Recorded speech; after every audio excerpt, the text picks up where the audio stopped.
Today is Easter, a holiday that is often associated with the Easter Bunny.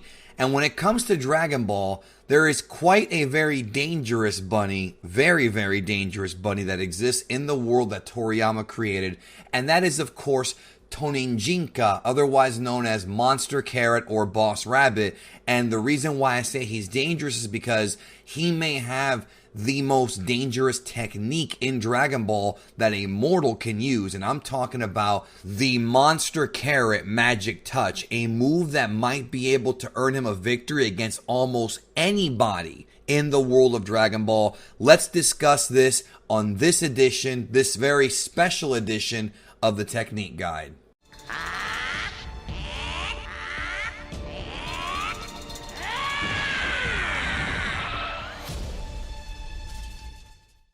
So depending on which version of the English dub you watched, you may know him as the Monster Carrot or the Boss Rabbit, but his Japanese name is TONINJINJA, which translates to rabbit who turns people into carrots. And that's what we're talking about here on this video, the ability to turn people into carrots. Now, if you watched my video on the most dangerous techniques in Dragon Ball, which I have available for you to watch anytime, I'll leave a link at the end of this video, you should definitely check it out. This move was highlighted there because it certainly is one of the most dangerous techniques in Dragon Ball. Monster Carrot can do things to characters that are more powerful than him just by touching them. His mere touch can turn you into a carrot, and then what does he do with the carrot? He eats you and you are dead. Now obviously Majin Buu later on would have a much more powerful version of this where he could turn you into pretty much anything, whether it be candy, donuts, or cookies, any sort of food Majin Buu can turn you into. In fact, in some of the anime filler,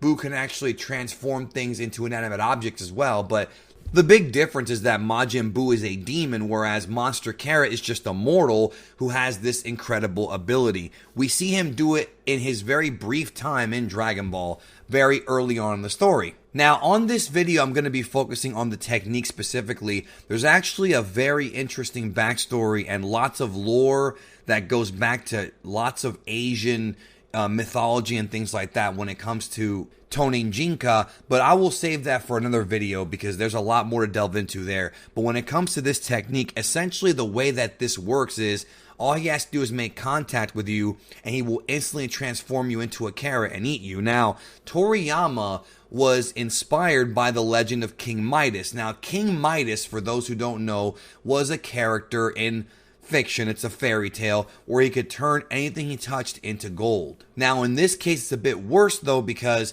when he turns you into carrot and he eats you, you're history. Now, much like Majin Buu's technique, when you get turned to a carrot, it's not necessarily a permanent thing.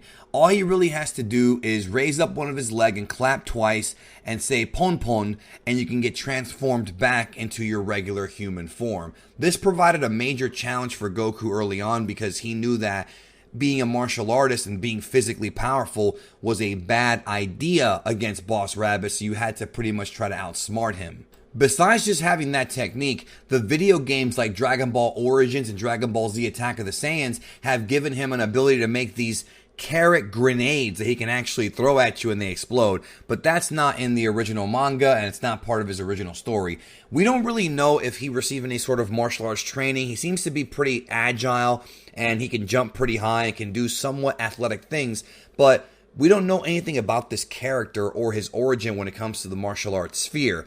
But the big debate in the fandom is, would his technique actually work on characters that are significantly more powerful than him? Obviously, Goku was stronger than him in Dragon Ball, but we're talking about some of the Dragon Ball Z era characters like Frieza, Vegeta, Cell. Would this move, would him touching one of these guys turn them into a carrot? At least in the mortal sense. Now, when it comes to the godly realm, I believe, and again, this is just my theory, this is my belief, what I'm about to tell you, this is not factual.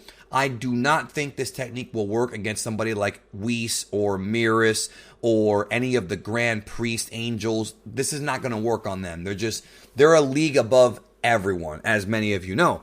And as far as God Destruction Beerus goes, maybe there's like an argument you could make that if Beerus falls asleep and he touches him while he's asleep, he could turn him into a carrot, but I still feel like Beerus would be strong enough to kind of get out of this.